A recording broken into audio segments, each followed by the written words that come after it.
Hello, this is cjhoyle. In this video I'm going to give an overview of this campus folding bike which I bought used last fall to take with me on a train trip that I did to another city.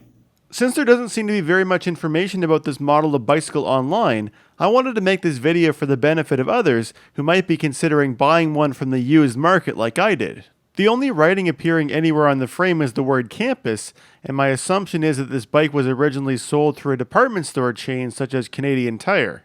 After going through the specs and outlining what would have been included with it from the factory, I'll also talk about what I've done to the bike since I got it, including the accessories I've added or changed.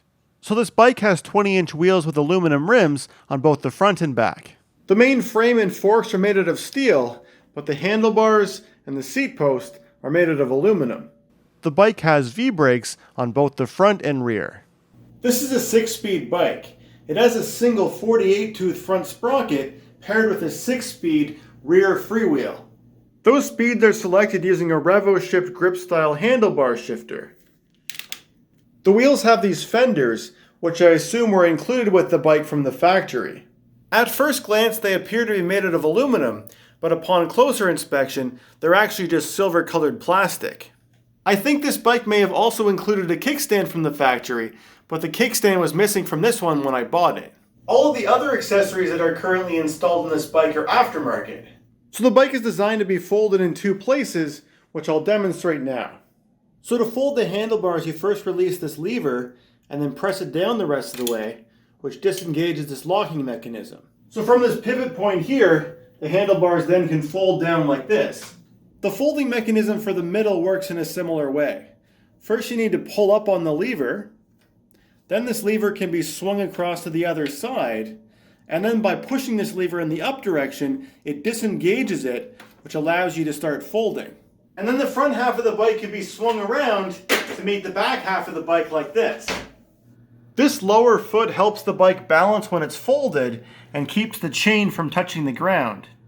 When you're ready to ride again, the bike unfolds pretty quickly and the levers can be tightened to ensure it stays unfolded while you're riding. If you need to make the bike even smaller, you can also lower the handlebars or seat post before you fold the bike. This is done for both by using the quick release levers. This is the quick release for the seat post, although the amount that this can be shifted down into here right now is limited by this bracket which supports the rack and milk crate. If needed though, this can be shifted further up this way or just removed entirely because this rack is an optional accessory. So now let me show you what I've done to this bike since I first bought it. I bought the bike from a private seller through a local listing service and the bike was in rideable condition. This meant I was able to ride it home from where I got it, which was a 28-kilometer journey. However, after arriving home, there were two things that I wanted to change on it right away. When I was test riding the bike before buying it, I noticed that one of the pedals was badly cracked, which made it really loose and floppy. This is obviously something that needed to be replaced on the bike, and pointing this out to the seller helped me negotiate a lower purchase price for the bike. After I got home, I swapped the pedals for these ones, which I saved from another folding bike that I had many years ago. The right pedal is actually designed to fold to make the bike even smaller. The second thing I changed on the bike was the saddle. Because I prefer a more upright riding position, I didn't find the saddle that it came with very comfortable for me. So I switched it to this one, which I borrowed from the bike that I call my green machine, which wasn't in use at the time since I only ride that bike during the winter. As far as maintenance, there wasn't anything significant that the bike really needed done to it after I bought it. The rear wheel bearing had some play in it, which I tightened. I also made minor calibration adjustments to the brakes and derailleur.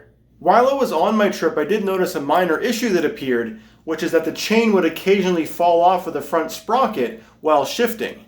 Because this bike only has a single front sprocket, there's no front derailleur installed, which on other bikes usually helps to keep the chain from popping off. So the solution that I came up with while I was away on my trip was to use my chain tool to remove a couple of links from the chain to make the chain shorter to reduce the amount of slack that the rear derailleur needs to take up.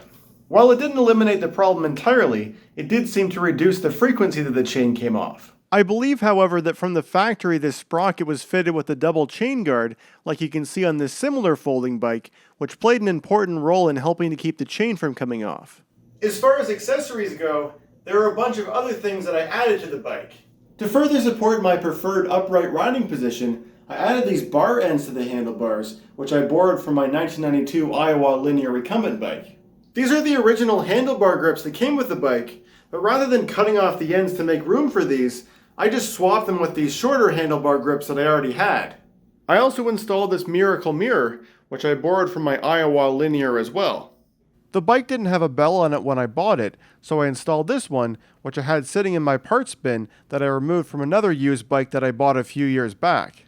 It's pretty small and not particularly loud, but the neat thing about it is that it clamps onto the brake lever bracket instead of directly onto the handlebars. The final accessory that I added to the handlebars was this smartphone mount, which I actually bought from a local bike shop while I was away on my trip. During my vacation, I filmed quite a few narrated bike riding videos, and it was very helpful having my phone to help me navigate through those unfamiliar roads and trails. The only other accessory that I added to the bike was the milk crate, which was very handy for carrying all my stuff with me on the trip. I've made a handful of videos over the years demonstrating how to install milk crates onto bicycles, but this one was a bit different. When I bought the bike, it came with this rack already installed, which is entirely supported by this bracket, which fastens to the seat post. It's essentially just a metal rectangular tube with a piece of plastic screwed to the top of it. Unlike a more conventional rack like this one, which has these metal bars, which make it really easy to fasten a milk crate to, this rack doesn't have any holes or other attachment points on the top.